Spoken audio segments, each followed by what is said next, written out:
എൻ്റെ വീഡിയോയിലേക്ക് എല്ലാവർക്കും സ്വാഗതം. ഇന്ന് കർക്കിടകം 1.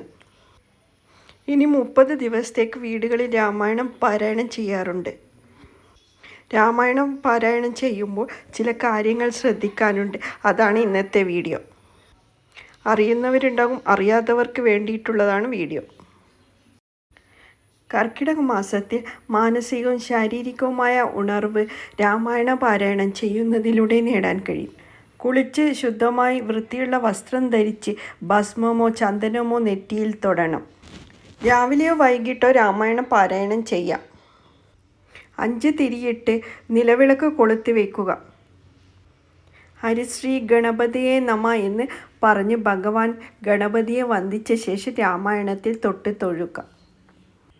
എന്നിട്ട് വേണം രാമായണ പാരായണം ആരംഭിക്കാൻ. രാമായണ പാരായണം ചെയ്യുന്നത് കിഴക്കോട്ടോ വടക്കോട്ടോ ഇരുന്ന് വേണം. പായിയോ കട്ടിയുള്ള തുണിയോ വിരിച്ച് അതിലിരുന്ന് വേണം രാമായണം പാരായണം ചെയ്യാവുന്നത്. നിലത്തിരുന്ന് രാമായണ പാരായണം ചെയ്യരുത്. നിലത്ത് രാമായണം, ഭാഗവത തുടങ്ങിയ ഒരു ഗ്രന്ഥങ്ങളും വയ്ക്കരുത്. സന്ധ്യാസമയം രാമായണ പാരായണം ചെയ്യാൻ പാടില്ല. കാരണം രാമായണം വായിക്കുന്ന ദിക്കിൽ ഹനുമാന്റെ സാന്നിധ്യം ഉണ്ടാവും.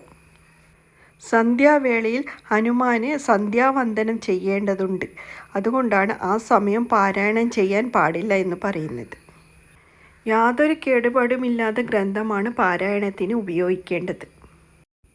ഗ്രന്ഥം പരിശുദ്ധമായ പീഠത്തിലോ പട്ടിലോ വെച്ച് ഞായർ, ബുധൻ, വ്യാഴം ദിവസങ്ങളിൽ വേണം ആദ്യമായി ഗ്രന്ഥം എടുത്ത് വായിച്ച് തുടങ്ങാവുന്നതാണ്. നിലത്തിരുന്ന് പാരായണം ചെയ്യരുത്. നിലത്ത് രാമായണം, ഭാഗവത തുടങ്ങിയ ഒരു ഗ്രന്ഥങ്ങൾ നിലത്ത് വയ്ക്കരുത് എന്നാണ് വിശ്വാസം. ശുദ്ധിയുള്ള വസ്ത്രം ധരിച്ച് 11 പേരുടെ പടം ഉള്ള പട്ടാഭിഷേക ചിത്രത്തിന് മുന്നിൽ പാരായണം ചെയ്യാവുന്നതാണ്. വടക്ക് അഭിമുഖമായി ഇരുന്ന് വായിക്കുക. തെക്കോട്ടിരുന്ന് വായിക്കരുത്. കിഴക്കോട്ടും ഇരിക്കാവുന്നതാണ്. രാമായണ പാരായണം ചെയ്യേണ്ടത് അക്ഷരശുദ്ധിയോടെ വേണം. ഏകാഗ്രതയോടും ശ്രദ്ധയോടും കൂടി വേണം രാമായണം പാരായണം ചെയ്യാൻ. രാമായണ പാരായണം ആരംഭിക്കേണ്ടത് ബാലകാണ്ഡത്തിലെ ശ്രീരാമ രാമ എന്ന ഭാഗത്തിൽ നിന്നായിരിക്കണം. ദിവസം നിങ്ങൾ പാരായണം ചെയ്യുന്നതിൽ ഏതൊരു ഭാഗം ഓരോ ദിവസവും വായിക്കുന്നതിന് മുൻപും ബാലകാണ്ഡത്തിലെ ഈ ഭാഗം പാരായണം ചെയ്തതിന് ശേഷം വേണം വായിക്കാൻ. ശ്രേഷ്ഠ കാര്യങ്ങൾ വർണ്ണിക്കുന്നിടത്തുനിന്ന് ആരംഭിച്ച് ശുഭകരമായ കാര്യങ്ങൾ വിവരിക്കുന്നിടത്ത് അവസാനിപ്പിക്കണം. അശുഭ സംഭവങ്ങൾ വരുന്ന ഭാഗം പാരായണം ചെയ്ത് ഒരു ദിവസം അവസാനിപ്പിക്കരുത്. യുദ്ധം, കലഹം, മരണം തുടങ്ങിയവ വർണ്ണിക്കുന്നിടത്ത് നിന്ന് ആരംഭിക്കുകയോ അവസാനിപ്പിക്കുകയോ ചെയ്യരുത്. ഒരു സന്ദർഭത്തിൻ്റെ മധ്യത്തിൽ വെച്ച് അവസാനിപ്പിക്കരുത്. മംഗളകരമായ സംഭവം അവസാനിപ്പിക്കുന്ന ഭാഗത്ത് വായന നിർത്തുന്നതാണ് നല്ലത്. ശ്രീരാമ പട്ടാഭിഷേകം വരെയാണ് വായിക്കേണ്ടത്. ദിവസവും പാരായണം ചെയ്യുമ്പോൾ യുദ്ധകാണ്ഡത്തിൻ്റെ അവസാന ഭാഗത്ത് നൽകിയിരിക്കുന്ന രാമായണ മഹാത്മ്യം കൂടി പാരായണം ചെയ്തു വേണം അവസാനിപ്പിക്കാൻ. 20,000 ശ്ലോകങ്ങളുണ്ട്. ഇതിൻ്റെ 500 അധ്യായങ്ങളുമുണ്ട്.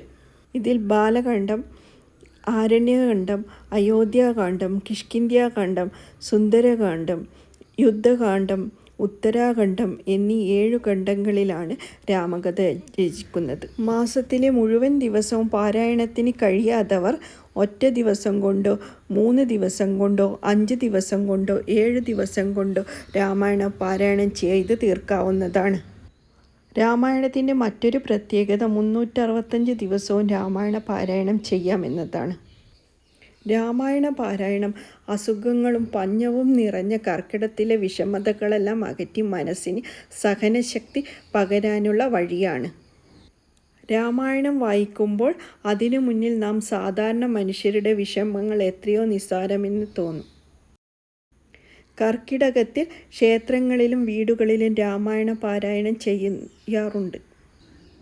ഇത് എല്ലാ ദുരിതങ്ങളും അകറ്റി സർവൈശ്വര്യം വരുത്തുമെന്നാണ് വിശ്വാസം. കർക്കിടക മാസങ്ങളിൽ 4 അമ്പല യാത്രകൾ ചെയ്യാവുന്നതുമാണ്. ഇങ്ങനെ ചെയ്യുന്നത് പുണ്യമായി കരുതുന്നു. അപ്പോൾ എല്ലാവർക്കും നമസ്കാരം.